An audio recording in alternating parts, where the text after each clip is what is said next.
Spoilers ahead, please. Oh, Spoilers yes, ahead. big spoilers. TNMP, the Nerdy Misfit Podcast, with your hosts, Connor O'Neill and Matthew Hughes.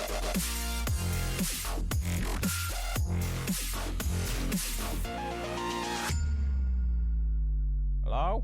Hello. Hello. Welcome, everyone, to another episode of the Nerdy Misfit Podcast.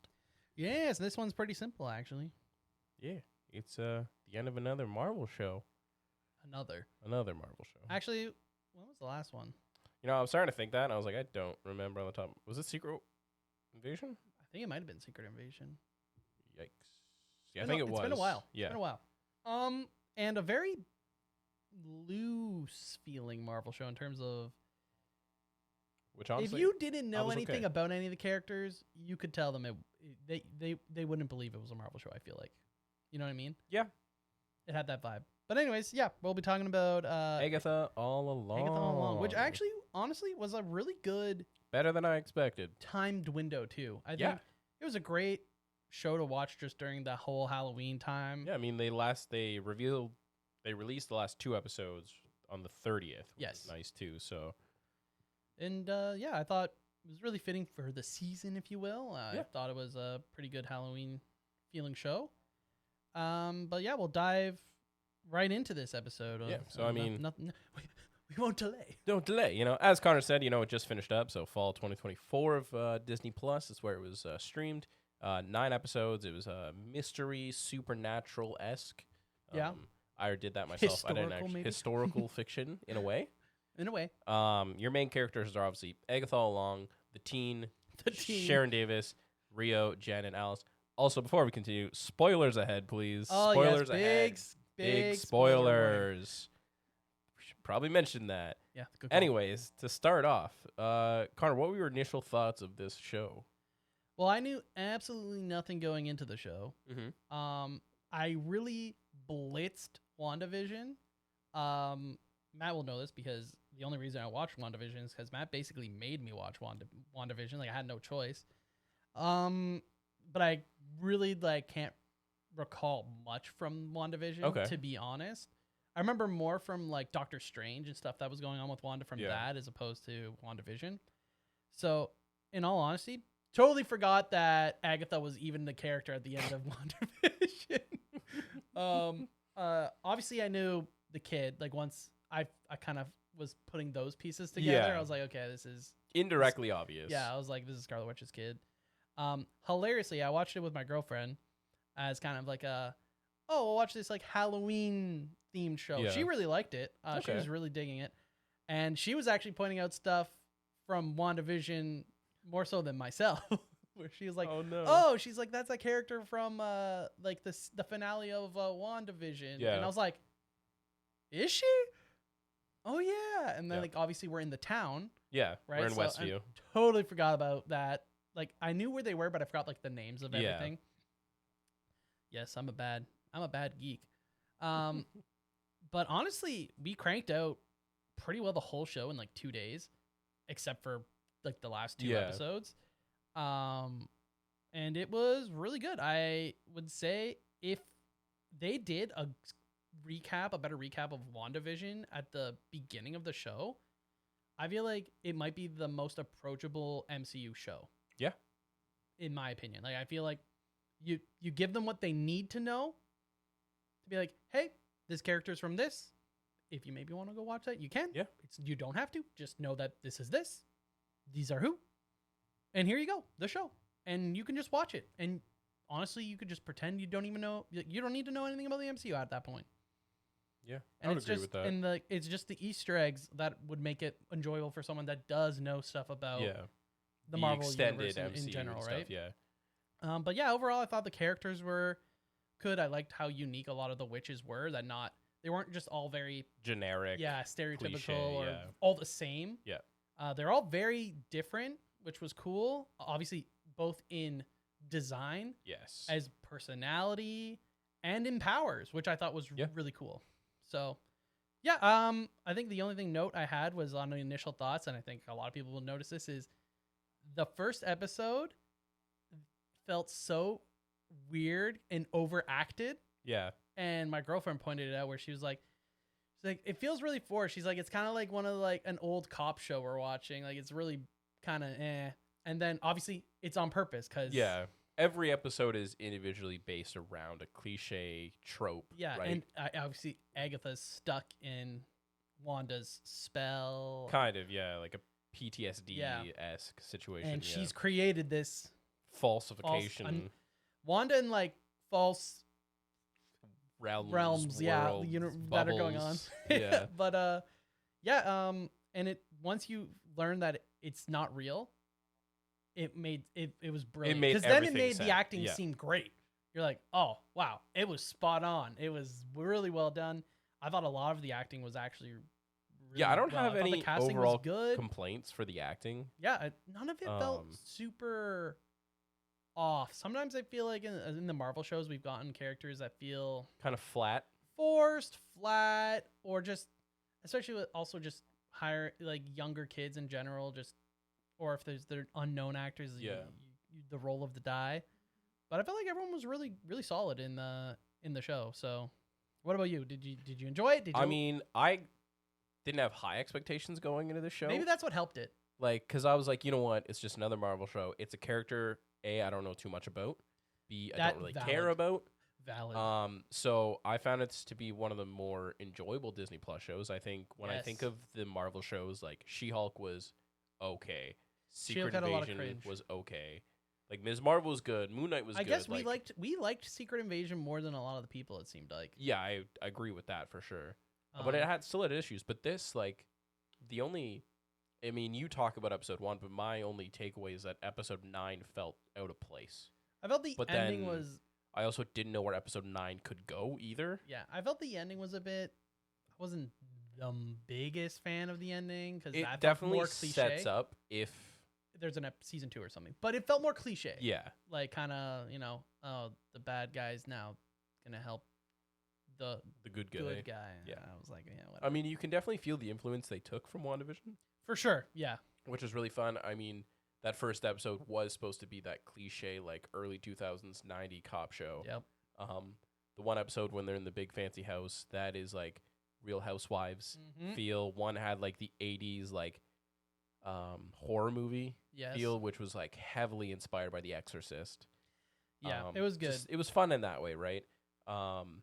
Had a good amount of twists during the series as well. Yeah, More drops that you weren't did not expect. Yeah. I mean, episode 6, when he finally, like, when he turns around and gets the 2 witches under mind control, fully out of left field. Did not expect that. Yeah, and the lore drop for her son. Yeah, that was like Nicholas Scratch. I wasn't ready.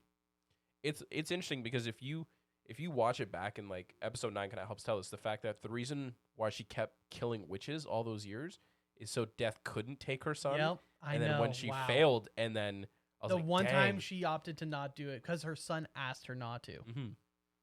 Yeah, and then that just changed. It was how depressing was that? Like insane. That's why like episode 9 feels out of place, but also it doesn't. I know, but it was a good lore drop. Agreed. And a lore that I felt like was going to be baited. I felt like you were kind of being teased about it, but we're never going to get it in this I was worried that Nicholas Scratch was just going to be the guy who played Quicksilver from the other movies. Like I was like, I really hope they don't just make that her son. No, yeah. I really enjoyed it. I enjoyed the evolution of the Witch's Road song. Where they're like, oh my gosh, that's just a song by that one lady. Well, before that, she's humming it in the car in the first episode. True, yeah. And then you see it like, then they say it to get into the Witch's Road, and then it's like the one lady's mom, and who then wrote a version of the song, which actually was to protect her daughter. And you're like, whoa, okay, that's deep. And then all of a sudden you learn that it's Agatha's son who actually originally came up with the whole. It's just a whole. He was a bard basically, coming up with his own little song. It wasn't even originally about the Witch's Road, just like a windy road, and then turns into this song to unfortunately bait witches into dying. But it is what it is, But and I loved. I did kind of predict where I was like, I forget what episode it was. I was like the Witch's Road. I'm like, because you remember how Agatha's the only one of the only witches that have completed the road or seen the road. I was like, seems sketch. And obviously, she seemed shook that there was a road. Yeah, she's like, oh, this is actually happening. I was like, it's obvious that she's never done the road, but I was like, but she has something to do with the road. Yeah, definitely. Like, I don't know, man. It was cool, surprisingly good. Yeah. I mean, that kind of bypasses some of our notes. So, like, music and OST, I thought the Witch's Road song was good and was an important part of the story. All versions of it. All versions of it. It did feel like a little repetitive after a while, but it still helped the story move forward. Get stuck in your head, you know? Yeah. The only cringe part when it comes to the music, in my opinion, is the end of episode 6 when it's revealed that he's, like, in the Wiccan costume and Billie Eilish comes on. Yeah. And the song is called, like, something like, You'll Like Me in the Crown or In My Crown or something like that. I'm like, that is cringe. Because obviously he's Billy and the song's sung by Billie Eilish. But so that we'll skip past cinematography. I mean, it was fine. Nothing crazy. There was nothing that crazy stood the one out shot for cinematography. that stood out for me was in episode 7, I think, when the one lady sacrifices herself and she spins the tarot card and the whole room gets spun upside down. See, the effects in that episode were good. Yeah. I felt like the visual effects for a lot of it were kind of definitely TV show. Oh yeah, like, definitely the like TV some show of budget. some of like the powers looked really worse than Force Lightning level of like. Yeah. You were like, but yeah, I obviously like from a cinematography perspective, I didn't notice anything too insane. It's not something I'm always looking out for. Yeah. Personally, but didn't feel like there was anything too offensive. No. In terms of like, oh yeah, they didn't do a good job here. I felt like it was pretty good. Yeah. I mean, moving into set design and character design, I mean, we kind of touched on this, but definitely a positive, a highlight. Great character designs. I mean, my favorite was in the 80s one. The teen is wearing like a red shirt and he's got like a blue headband, which is a nod to Wiccan. That's when I knew. Like I had ideas. I like the first house, the Housewives one. Oh yeah. Where they're all like super like posh. They got like the vest over top of the the collared shirt, and there's some good foreshadowing in that because like Mrs. Hart, Sharon Davis, she makes a joke which is like, oh, I would die for this kitchen, or I would die in this kitchen, and then she dies in the kitchen. She was a fun comedic relief character for sure. Yeah, I enjoyed how annoying she was. I think that's the easiest way to put it. I thought the Witch's Road itself was really creepy but neat. I really liked. It was like horror Wizard of Oz-esque almost. I liked the aspects of the road was deciding things for them, like if they wanted, when they tried to turn, if and they got off back at the house. road, or if they turned away. It was like, nope, there's only forward. Mm-hmm. You're going where the road is telling you to go. Death looked great. Very unexpected as well. I saw it in like a leak by accident, which made certain episodes more enjoyable and messed up. Because you knew, yeah. Well, in the episode of the Ouija board episode, okay, when it like spells out death and it pans to her, she's laughing hysterically while everyone else is freaking out, and then that's why she stays behind, right? And there's like throughout that episode specifically, anytime they talk about death, she's just like laughing and everyone's freaking out, and she thinks it's like a grand old time. And I was like, that's good. That's some good like subtleness. Yeah, I was is not expecting unsettling. her to be death, but that was pretty epic. The only thing that made it weird for me from an MCU point, realizing it's the MCU, obviously, is that in Marvel, Death loves Deadpool. Yeah. Death also has a relationship with Thanos. Like, well, Thanos has a relationship with Death. Yeah. It's just that Death has never been explored as like the entity that has that importance with Thanos, with Deadpool. Mm-hmm. Like, it's never been explored for those characters. Obviously, it won't be for Thanos, and we Deadpool, I won't get my safe to hopes say up he for. won't either. Yeah. But in comics, it's so important to those characters. Yeah. So it was very weird to see Death in a relationship with a different character. Yeah, that we weren't familiar with. Yeah. But it still worked. I still liked it, especially when it came to like the sun and stuff. You see that they're in a relationship, and we don't know for certain if Death had anything to do with helping in the creation, because it seems like Agatha pulled a Wanda to create her son. Yeah. It doesn't seem like there is a father to our knowledge. It does seem like it's more of a creation standpoint. Yeah, definitely. I thought that too. And I think I saw some people talking about like in their translations, like in their language, it meant like a I did see some of that stuff. So yeah. It does seem like there is no father. It is just created out of her own power. Could be involving Death. Don't know for sure. Could be a different entity altogether. Yeah, for sure. Like it's. But yeah, man, the death coming and Agatha being like, no, not yet, before she's even given birth. Yeah. That's the big thing. Like, it was like, oh. Well, it's cool too because before it's revealed that Wiccan is not Nicholas Scratch, when he gets like sick and he's about to die, she goes up to Rio and was like, not yet, like don't take him. Yeah. Right? And you're like, well, why? What does she have to do with that? But honestly, once you watch the show, I would honestly say it has good replay value at least once. Yeah, to pick up on stuff. Not even the Easter eggs, but the proper foreshadowing in the show. Yeah, it was enjoyable from built up, and there are little like hints around throughout the show for what is being told. That goes both for the reveal of who Teen is, the reveal of Agatha's son, the reveal of death. Like all of it's hinted at throughout, which is really cool. And even Agatha being the one to lock up the one witch's powers. Yeah. That's also... I didn't expect that. But I'm sure that's also hinted at through the series because Agatha is super sus every time it gets mentioned. It's brought up. Like, she knows. She knows something's going down. Yeah. The one thing that did get my hopes up just for a split second, then I was like, no, they can't do it, is in the second last episode when they come out of the wall and it's all like white and they're in like that little room for the final trial. For some reason, my first thought was, are they in the X-Mansion right now? Yeah. Like, I got my hopes up just for a second. I was like, no, they wouldn't do that. But it was all right. I'm intrigued to see if this will spawn anything new for the MCU, because this is a different part of the MCU, like the dark, mystic, horror. Yeah, like the witches and element of... Yeah, there's a lot of stuff that is in the comics in this. Like, Doctor Strange is obviously the Sorcerer Supreme, but currently in the comic books, he's not anymore. I'm pretty sure it's Doctor Doom, which is weird. Not Doctor Doom. He's always doing everything. But there's like the Strange Academy, and Scarlet Witch is connected to it, and the whole linear line of the Scarlet Witches. It would be cool to see that aspect of Doctor Doom's family be explored now that we know. Yeah, because he's a right? witch. Yeah. Doctor Doom in the comics, his mother was a witch. Yeah. So it'd be cool if that gets explored. That would be amazing if she was part of like because maybe like we now know that there is Doctor Doom. Exactly. We do know he's coming. We don't know how exactly, but he will be or who he will be. And we know who's acting him, but like playing the role of him, but we don't know what version of him. The witch that ends up surviving at the end that gets her powers back. Yeah, she's big in the comics too, but I'm curious if they're gonna make. So she has connections to what's called Midnight Suns. Okay. Which is basically Marvel's Justice League Dark equivalent. So it's like Blade, Ghost Rider, Wolverine, X-23, like that kind of group. Man-Thing's in it, I think. But she has a connection to Midnight Suns. She has a connection to Man-Thing. And she's in the comics, I'm 95% sure she's also Johnny Blaze's cousin. Oh, okay. Interesting.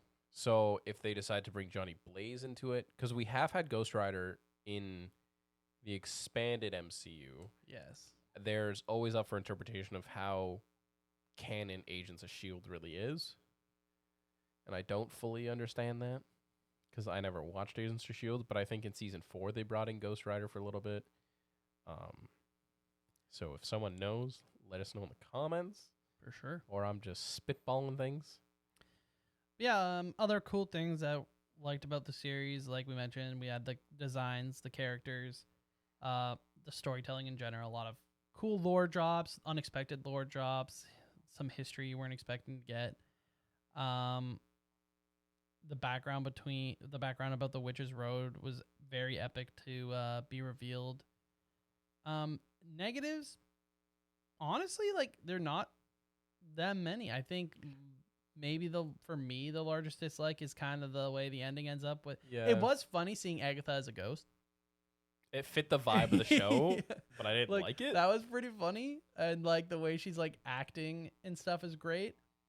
But her being like, I'm going to be like your spirit guide. And you're like, no. It's like, what? Please don't, actually. What? Was there a post-credit scene? That, actually, I cannot say for sure. I can't remember. I don't think there was. I'm going to pull it up quick. But, yeah, I would be down for a season 2 to see kind of where it goes. I did find that it was kind of odd that Death is like, oh, Agatha, I've already let you, break the rules or whatever for so long. And it's either you get that boy to come to me because he's unnatural and he's trying to get his brother, which is unnatural and like against the rules or whatever. But isn't Death still gonna go after him? Like he's still technically, yeah. I mean, and he's trying to find his brother, which means his brother will have to be also in another type of sacrifice. Yeah. So I think it's definitely up to interpretation. I think they've set it up where I don't know if they'll get like the season 2 will be called Agatha All Along, or if this is their back door to finally do Young Avengers. Oh, I see. So you think, I guess they could. Well, they have the team now. So you have Wiccan from Agatha All Along. We have, Ms. Marvel, who's also a Disney Plus show. And if She-Hulk introduced Scar, like Hulkling, who was also part of the Young Avengers. Hawkeye, we've seen. Kate Bishop's in Disney Plus as well. So you think that they'll go like TV show route with the... I think so. I think that makes the most sense. Because they're all just in, like, outside of Ms. Marvel. Ms. Marvel is made it into the movies. She's correct. But I'm saying, like, we have the potential to do that, where we have the most of the Young Avengers. We've seen other ones in the MCU, like Ant-Man's daughter. She's in the Young Avengers at some point. Okay, yeah, so maybe we get... They join together to go find Tommy or something. We get a Defenders-esque, but now with the Young Avengers, yeah. That'd be interesting. I think... Not everything has to be a movie is the other thing. You know? And we'll be getting plenty. We'll stay tuned for that. We'll be discussing There'll be a lot of Marvel stuff coming. Yeah, I don't know. I think it's not overall negatives. I think the interesting concept of Billy creating the Witch's Road. How just like his mother, who he doesn't like to consider his mother because he considers what's his face, like the kid that he took's body's mother, his mother. Kind of. Well, because he's trying to convince himself that he's not. Like he's like, this is my family, but in reality, he is still Billy. To be honest, the weirdest thing about this is the fact that he coincidentally went into a body that had the exact same name. Can we just discuss this for a second? Yeah, that was so a little bit. Billy dies, and his spirit goes into another boy, also named Billy. It was meant to be. Let's hope so. Yeah. I don't. Also, it's clear as someone who's watched a few isekai, or as Matt likes to say, isekai. Isekai. There was a comment on a recent. Oh, yeah. that made fun of you for that.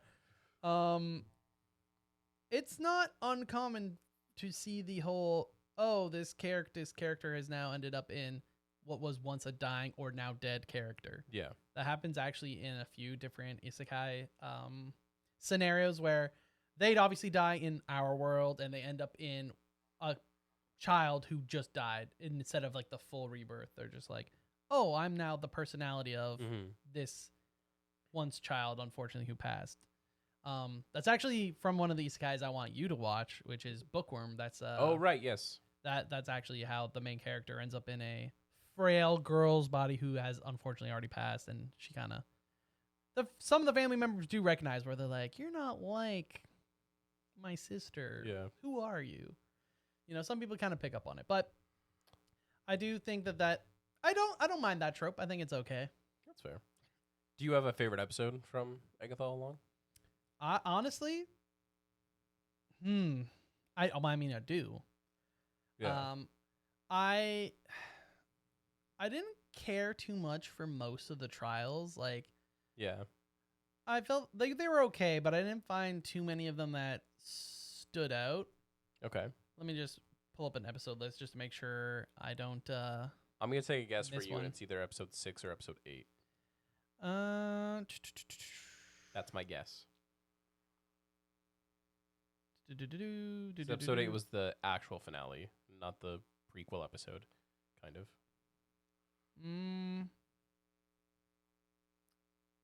I think it is just Agatha's backstory. The last episode? Yeah. Interesting, okay. I think I really like, obviously, Agatha's a bad person. Mm-hmm. Like, she's unforgivably bad. But, wow, did they ever, like, play with your emotions? And I anticipated that all of those rumors about her, like, selling her son and stuff, I knew, like, his soul so she could get more power. I knew that those definitely were, in the way Agatha reacted to them, it was obvious that was not what happened. Quite the case, yeah. It was definitely a different scenario that happened. But wow, what a twist. Yeah, what a twist. Just the amount of different lore elements of it, right? We got what happened to her son. We got her relationship with death. We got why she kills witches. We got the birth of the road, how the song came to be, and what the road truly is. And I was like, holy, like, massive lore dump. Yeah. And it didn't feel forced. That was the best part. Yeah, it felt natural. Sometimes, like, when people, especially in some, like, shonen manga and stuff, they're like, oh, like, bam, and we're really shoving this is lore. Yeah, this is the way it should be. This is what happened. This is how it's happening. Yeah. Everything felt really smooth for her backstory. And I really enjoyed going through her through the different ages of, like, when witches were being hunted and, like, working her way through time. I thought that was really cool. I also liked in earlier episodes when they show pictures of Agatha in the past, kind of similar to is it Wonder Woman, where they show, like, Wonder Woman throughout the years, basically, like stuff like that. I always like that the use of that imagery in TV shows and movies, where, like, when characters are more immortal or live for an extremely long time. Yeah, I kind of like when they're like, this is what they looked like in this age versus this era and this and that. Yeah, it's just a cool detail. Also, the see, obviously, that goes into, like, costume design, seeing some good effort into making that historically accurate and feel like the setting is right. So, and obviously, as people that play D&D and different RPGs, it was cool to see kind of that adventurer feel of them, even though it was a much darker path, if you will. But also a group of people that all have different quirks and abilities. Yeah, and, like, how she used her son in really awful ways. Classic. Like, oh, he's a bard. He's singing for them. Yeah. And, oh, man. Just, he knew, but he wasn't bad. No. Like, he was like, hey, why do we have to kill witches? And she never told him. Yeah. I'm sure if she told him, he'd be like, no, just let me die. Yeah, sorry, Mom. I think for me, episode 6, I think it is, and that's, like, the episode of how Wiccan came to be. Yep. Like, I didn't expect it for him to, like, actually cross paths with all of the witches that were on the trial. I thought that was really neat. Yes. To be fair, it was really weird that there was a tarot card reading at a bar mitzvah. I also thought that the massive tarot card reading at the bar mitzvah was very random, I find. But interesting. I think it's the creator of Wiccan is a Jewish gay man. Okay. And so, because Wiccan is, like, that was the whole thing, right? Yeah. Bar mitzvah and him being gay. So I think that's really interesting. Fun fact. But I thought that episode was really cool. Like, the fact that he had the tarot card reading, and then he saw her advertisements online, and then he got in the car accident. And who shows up? You know what I mean? Like, it was very, like, her episode was crazy. Yeah. Like, the jumping through the past and then the present and the future. Like, I had to watch it. Like, I had to stop, rewind a little bit to fully understand it. Makes you also understand why she was a bit cuckoo. Because literally she says, like, oh, I'm, like, living in different times. Which is just whack. It's, like, actually, like, very, like, you can, like, you can't really comprehend how insane that would be for someone to actually make sense of what's happening to them in the present moment. Which is also happening at a different time exactly. at the exact same time. It's crazy. Yeah. Insane. Like, no wonder. She was a little off. But also I was not expecting her to be the one to set the, what was it called? Sigil. Yeah, the sigil. I didn't expect that either. So that was very interesting. Because, yeah, I was really curious when, like, I was really curious who was going to be. When he was like, and you're like, I was like, oh.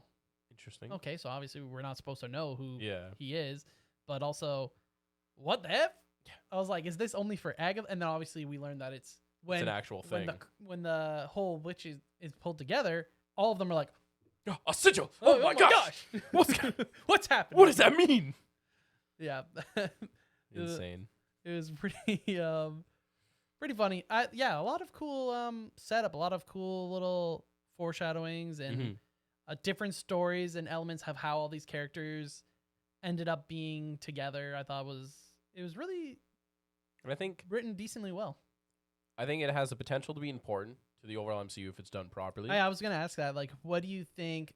So obviously you think Young Avengers is one thing that has some potential implications. Yeah, this has potential for Young Avengers. This is also part 2 of 3 of the story that they're making right now. So we had WandaVision. Yep. We have Agatha All Along, and then there's a show that's getting shot next summer, which will be on 2026, called Vision Quest. And that's going to be about the White Vision that was at the end of WandaVision. Yes. And it's rumored that Billy will be in there. Okay. So they're creating this mini trilogy to kind of connect things. So, I mean, why not? Again, I think this show has potential to be important to the overall MCU if it's done correctly. Because I feel like after, and we've discussed this a little bit on the podcast in the past, where post, like, Endgame, you had the third Spider-Man movie, or the second and third, whatever, and that was kind of like the end of the overall arching story. Yeah. And now it feels like we're going in, like, 5 different directions. I was just saying, the MCU is so complicated now. We have the multiverse. We have these ancient items for Shang-Chi and technically Captain Marvel. And now we're introducing the whole witches, like, magic element. The magic element with Doctor Strange 2 and stuff, and introducing the multiverse with that. So we got a lot going on. And then I feel like I'm missing one. Well, the Thunderbolts, and making like this Dark Avengers team on top of it. Because now you're putting in place the Dark Avengers, because you have like the US agent, and you have basically the Thunderbolts is essentially the Dark Avengers, because you can connect each one of them to the core Avengers. Yeah, they have like a mirroring. Yeah. So yeah, it just feels like there's a lot going on. And I remember, and the other thing is, unfortunately, obviously, the direction was going to one villain, but things happen. So now here's Fantastic Four. The X-Men have been foreshadowed. Doctor Doom's coming back. So I don't know how is the train getting put back on the tracks? Exactly, is what we're hopefully going to figure out in 2025. There's a lot. There's a lot that has to be guided. Are they going to do it through the storytelling within these movies? Are they going to be relying on post-credit scenes? I feel like that's a little bit weak, to be honest. Yeah, I think they've been there, done that. I think, for me, if they keep... It's not that I want to keep the Disney Plus shows separate from the movies. I don't think they should be, but I think it should be more overlapping than The Defenders was, for example. I feel like that's what made this show great, was that it's so approachable for someone who's hasn't seen everything in the MCU, right? And I feel like for Disney Plus, that's important for MCU shows as well, to have that element of it where you don't feel like you need to be like, I've seen all the phases, I've seen all the shows, I can actually watch this. Yeah, I mean, you can make the argument that for Agatha All Along, you just need to watch WandaVision and maybe Doctor Strange 2. And I say maybe because you just need to know that Wanda died. Yeah. But that's even covered, like, that's kind of talked about at the beginning, talked about multiple times. But like Secret Invasion, you need to, if you haven't seen in the core of the MCU, including every post-credit scene of, you're not gonna know. Yeah, you can't really follow the show It's good though, because you look at some of the Disney Plus shows like Secret Invasion or Falcon Winter Soldier, and you need to know the entirety. But if you watch Moon Knight, you don't really got to know anything. And this kind of falls into that category where you just want something extra. You want to give it a watch. You don't really need to know. You'll rewatch this every Halloween and feel nice. Exactly. Cool. Before we wrap up, I mean, to me, if you enjoyed WandaVision, you'll probably enjoy this as well. It's just a spookier WandaVision. Yeah, for sure. That's a pretty easy recommendation. I would recommend watching it whether you watch WandaVision or not. Honestly, I would just watch a quick YouTube video or recap of WandaVision, and you're good to go. Easy peasy. Hopefully, Marvel shows continue to be this quality, because I felt like it was one of the better ones. I was genuinely shocked. It kind of makes me want to do a tier list. Yeah, we'll probably end up doing one for sure. But that'll be later on. But I also feel like maybe us going into it not expecting much has helped it immensely. Potentially, in our feelings. But I mean, you can make you never know. Maybe it is what it is. Exactly. Before we finish up, a little couple random Easter eggs.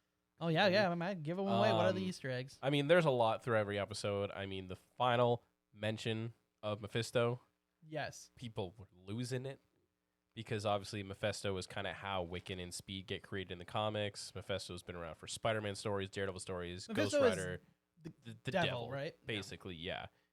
So that's big news. She's wearing, in I think it's in episode 1 or episode 6, whatever one. She's wearing like a Boner family reunion T-shirt because that's Ralph Boner's family. In the first episode, when Wiccan is in the closet, you see a stack of Blu-rays, and then when he meets up with Ralph in the garage or in the parking garage, he's like, I left all my Blu-rays there. So that's really just a random one.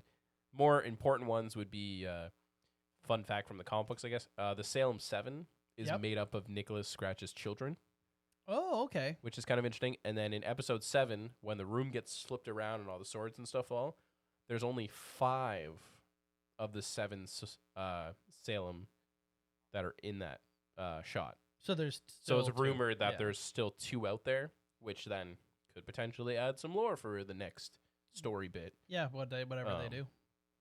All right, very cool. Very cool. Those are like 2 of the biggest ones that I could kind of find.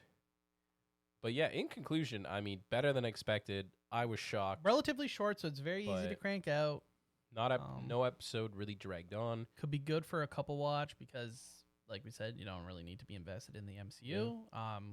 My biggest pet peeve, and this is just most Star Wars, Marvel, Disney Plus shows, is the 8 minutes of credits at the end. Yeah, very long credit scenes. But hey, as someone who works in film, you gotta appreciate that. No, I appreciate it. But it's like the fancy credits for like a minute and a half, and then the regular credits, and then the 9 dubbings. Yeah, it's like a movie. But yeah, just a couple more housekeeping items before we close out. Nerdy Misfit Gaming. We have a gaming channel. Tune in every Tuesday for Troy's stream. T-Roy Jenkins. Streaming every Tuesday, and look forward to content that comes out on that channel if you're into gaming.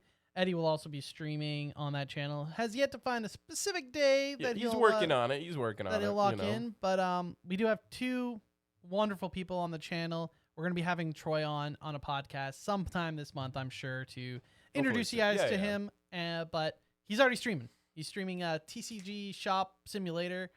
So give her a watch. It's an addicting game. Not gonna lie. It looks lie. great. You've sent me a few things and be like, yo, I pulled this card. I was like, dang. I'm not gonna lie. I've been cranking out a lot of that game. Bring it on to Mac, somebody, please. Yeah. But definitely check out Troy and Eddie on the Nerdy Misfit Gaming channel. And, of course, subscribe to the main Nerdy Misfits. That's where we are. Every Wednesday, the podcast. And, honestly, we're trying to post a little bit more, you know. So, we're doing some other things, look forward to more stuff. That's all I'm saying. And Discord down below. Also, join us for Anime of the Month. I totally forgot what the Anime of the Month is. You'll have to check for yourself by joining our Discord. Other than that, I think we're good to close. Yeah, we'll see you next week. Bye. TNMP, the Nerdy Misfit Podcast. Don't forget to join the island by dropping a follow. Thank you. And see you next week.